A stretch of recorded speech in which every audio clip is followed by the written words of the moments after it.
Bismillahirrahmanirrahim. Assalamualaikum warahmatullahi wabarakatuh. Alhamdulillahirrabbilalamin. Wassalatu wassalamu ala asrofil anbiya'i wal mursalin wa ala alihi wa sahbihi ajmail amma ba'du. Pertama-tama, marilah kita panjatkan puja dan puji syukur kita atas kehadirat Allah Subhanahu wa taala, karena berkat rahmat dan karunia-Nya kita masih diberikan kesehatan. Salawat serta salam tak lupa kita junjung agungkan kepada Nabi kita, Nabi Agung Muhammad SAW, yang kita nantikan syafaatnya di akhir yaumil kelak nanti. Oke, baiklah. Di sini saya akan menjelaskan hubungan sumber daya dan pertumbuhan ekonomi. Namun sebelum ke intinya, saya akan menjelaskan terlebih dahulu mengenai pengertian sumber daya serta pertumbuhan ekonomi. Oke, di sini sumber daya adalah suatu nilai potensi yang memiliki nilai ekonomi, dapat berupa barang atau jasa. Nah, menurut Adam Smith, dalam konteks ilmu ekonomi, sumber daya adalah seluruh faktor produksi yang diperlukan untuk menghasilkan output. Sumber daya dapat berupa sumber persediaan dan sumber penunjang bagi kebutuhan hidup manusia untuk meningkatkan kesejahteraan hidupnya. Baiklah, di sini sumber daya dapat digolongkan menjadi dua macam, yaitu sumber daya alam dan sumber daya manusia. Nah, sebelumnya, sumber daya alam adalah segala sesuatu yang berasal dari alam yang dapat digunakan oleh manusia. Nah, berdasarkan sifatnya, sumber daya alam digolongkan menjadi dua jenis, yaitu sumber daya alam yang dapat diperbarui dan sumber daya alam yang tidak dapat diperbarui. Sumber daya alam yang dapat diperbarui maksudnya di sini ialah sumber daya alam yang dapat tercipta kembali dalam waktu yang relatif lebih cepat, seperti tumbuh-tumbuhan, hewan, dan udara. Kemudian sumber daya alam yang tidak dapat diperbarui ini yaitu sumber daya alam yang mana dalam ketersediaannya membutuhkan waktu yang relatif lebih lama, atau bisa juga dalam waktu ribuan tahun. Contohnya seperti logam, emas, perak, minyak bumi, gas, dan lain-lain. Nah, selanjutnya di sini sumber daya yang kedua yaitu sumber daya manusia. Sumber daya manusia ialah individu yang memiliki akal, perasaan, keinginan, keterampilan, pengetahuan, dorongan, daya atau karya yang menjadikan dirinya sebagai manusia yang produktif serta dapat bekerja sebagai penggerak di suatu organisasi atau perusahaan. Nah, fungsi dari adanya sumber daya manusia yaitu yang pertama sebagai tenaga kerja, yang kedua sebagai pemimpin, yang ketiga sebagai tenaga ahli, dan yang keempat sebagai evaluasi. Selanjutnya yaitu pertumbuhan ekonomi.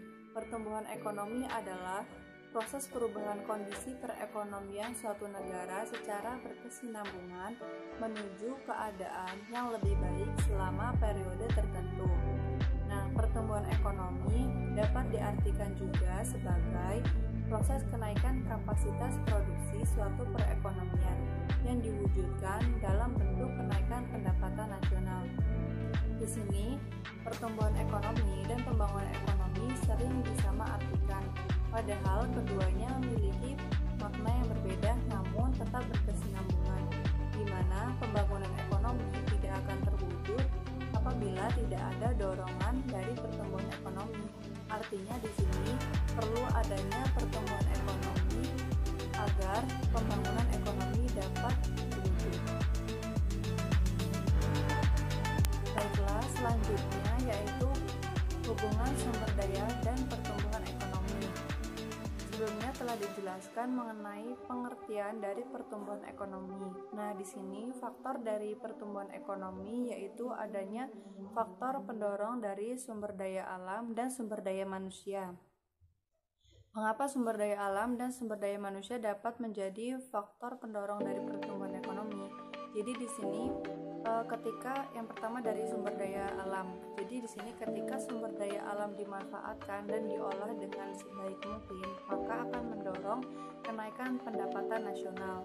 Nah, bagaimana Jadi begini, ketika produsen memanfaatkan sumber daya alam, contohnya memanfaatkan pohon yang kemudian diolah menjadi barang jadi dan diekspor ke luar negeri, maka proses ekspor tersebut akan meningkatkan kenaikan pendapatan nasional. Nah, kemudian dari faktor sumber daya manusia. Sumber daya manusia di sini adalah sebagai konsumen. Ketika konsumsi di masyarakat meningkat, maka akan meningkatkan kenaikan pendapatan nasional pula.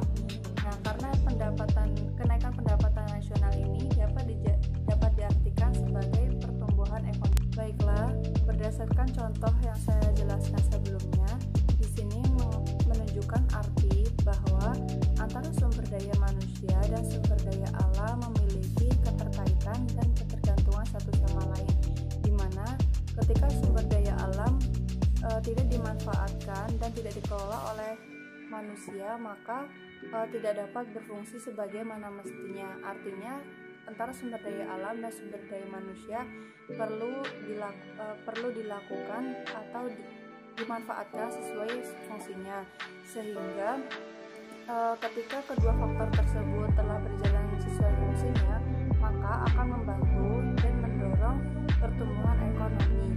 Kemudian untuk faktor-faktor lainnya seperti ilmu pengetahuan dan teknologi dan sumber daya modal dapat menjadi faktor pendukung ketika sumber daya alam dan sumber daya manusia telah berjalan sesuai fungsinya.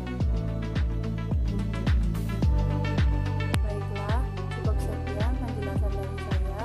Saya pribadi mohon maaf apabila terdapat banyak kesalahan